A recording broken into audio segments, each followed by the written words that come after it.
With Byzantine artisans, they decorated it with golden mosaics of an Islamic paradise.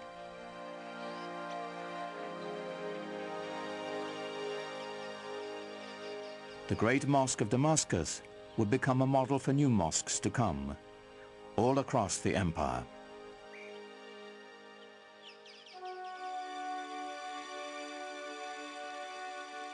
The Arabs transformed their conquered lands, maintaining, improving, or expanding the infrastructure. In Tunisia, building on Roman ruins, they devised an ingenious system of water purification, using gravity to separate fresh water from sediments. Part of this system were these two enormous basins that they built outside the city walls. The clean fresh water would flow over into the larger basin, where it would then be distributed by pipes to the city. This is, hundreds of years before anyone in Europe ever thought of having running water.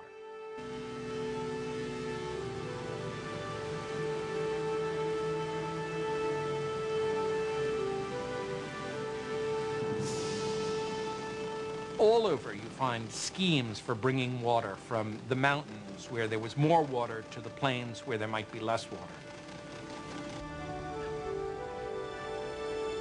They resurrected elaborate irrigation systems, filling the old stone aqueducts with precious water.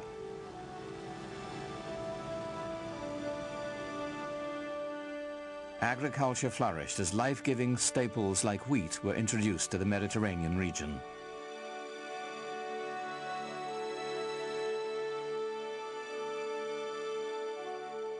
But Muslims saved their most monumental feat for the holy city of Jerusalem. Islam's first great work of art is the Dome of the Rock. It was built in a city that was holy to Christians and Jews, and it's spectacular. Like Mecca and the Kaaba, the significance of this holy site goes back to Abraham, for the rock within is said to be the place he nearly sacrificed his son.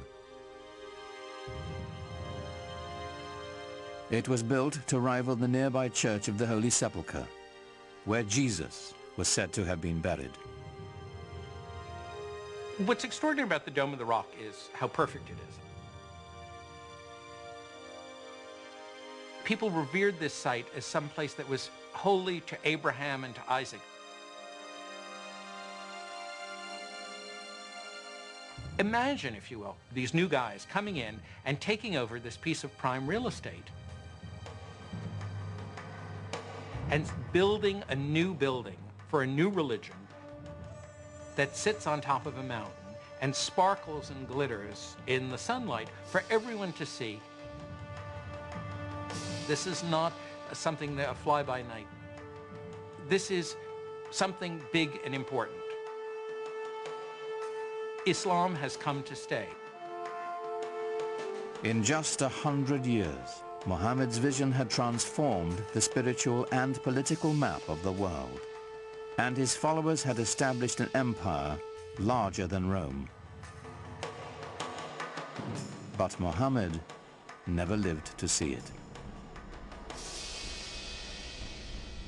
In the 11th year of the Islamic calendar, 632 AD, only 2 years after the taking of Mecca, Muhammad died.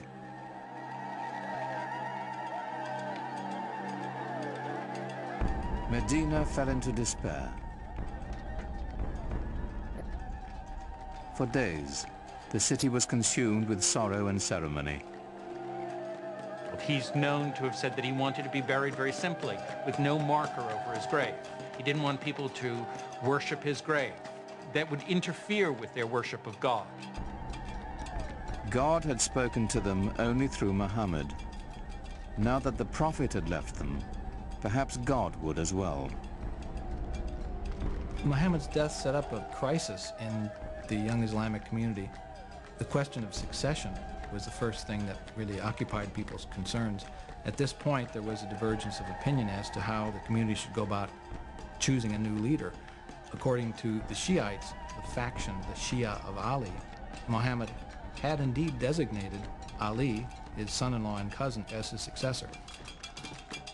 The opinion that came to be the majority opinion, or the Sunni opinion, held that Muhammad had not appointed a successor during his life, but had said, after I am gone, choose one from among your peers, from among the elders.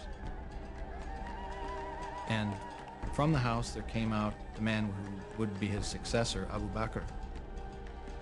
And he addressed the people and said, if you worship Muhammad, know that he is dead. If you worship God, know that he lives forever. Here was the secret to Islam's strength and profound influence. The unifying power of one God, merciful and compassionate, the power of one people, bound by a common faith. Muhammad did not lead the conquest or create the empire to come. The transforming power of his message did. Out of that message would spring a font of knowledge that would transform humanity, as Islam continued to spread its reach far and wide. Awaiting the Muslims would be a new age. They would be destined for enlightenment, for new horizons, and a clash of great powers, the like of which the world had never seen.